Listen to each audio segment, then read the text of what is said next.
Hey, folks. So second night in a row, I'm up late. Just this morning, I did the simulation. I did a video on that, and I was playing a video game a little while ago, and I just didn't. I didn't want to play the video game. I wanted to play test this. So I made some tweaks, printed it out.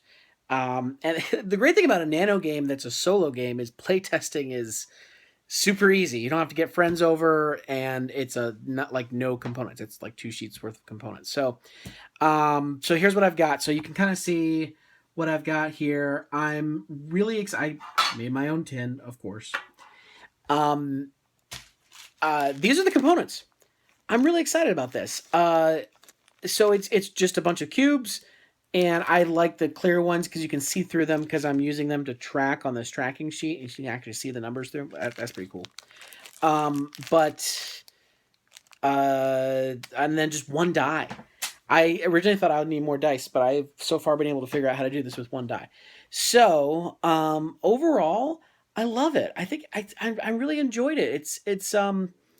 It gives you, it's a lot of analysis paralysis. It's a lot of like figuring out what to do, but I actually really like that. There's a lot to think about, and there's a lot to explore. And if I can make the tools really balance and really represent separate strategies, then you can play this game over and over and over again and have it be very different. The one game I lost several times, but the one game that I did well on, that I probably should have won, if I had the ability to heal somewhere, I should have that. Um, is I used the item with the whacking plank, and the whacking plank basically lets you upgrade your attack abilities. And as we learned from the spreadsheet, attacking is actually quite important. Building up that attack ability. So that's great. Um, the spreadsheet was super helpful because I had the spreadsheet sitting right here, the one that we made this morning, and super helpful because I was able to, like, when I would get into a situation, I would just look up what the probability would be. And as a designer, that's really nice because I mean you play it and like sometimes you win, sometimes you lose, and it's hard to know, but the simulation tells you. So like there are situations where I thought that I would have been okay on an attack, but instead it was like a 12% chance of winning that particular attack. And actually in the first few games I realized that I was starting with 8 hit points, and that's really hard. So starting with like 10 hit points was actually a whole lot better.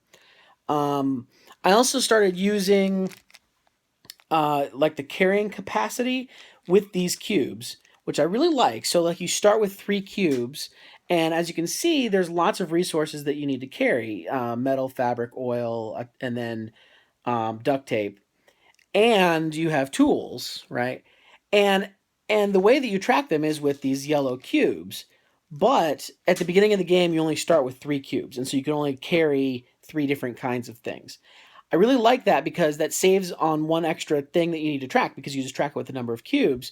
And it also, having that carrying capacity be really limited at the beginning, really forces you to focus on what it is that you're trying to do. And you do usually have to throw away some resources, or at least or at least not just buy everything in sight when you first start the game, which is not what I want. I want you to selectively buy something instead of just like hoarding all the things and then just winning. So that's kind of the idea.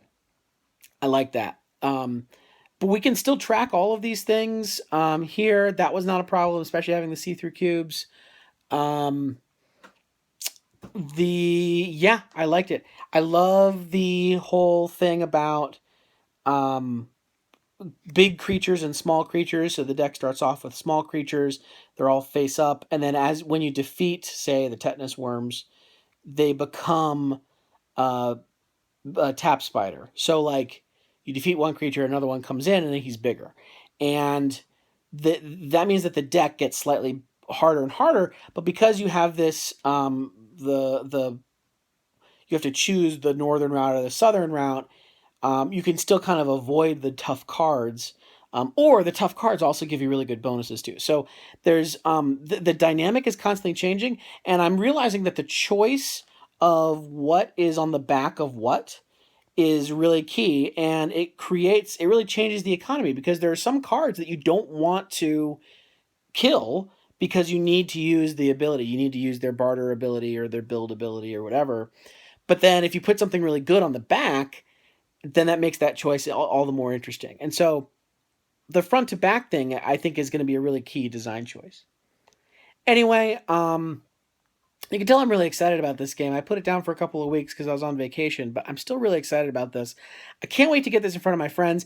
It's going to be really easy to get this out to my friends because I got a whole like Kallax thing full of like cubes and bits and stuff, and frankly, you can raid one of your own games for a little bit.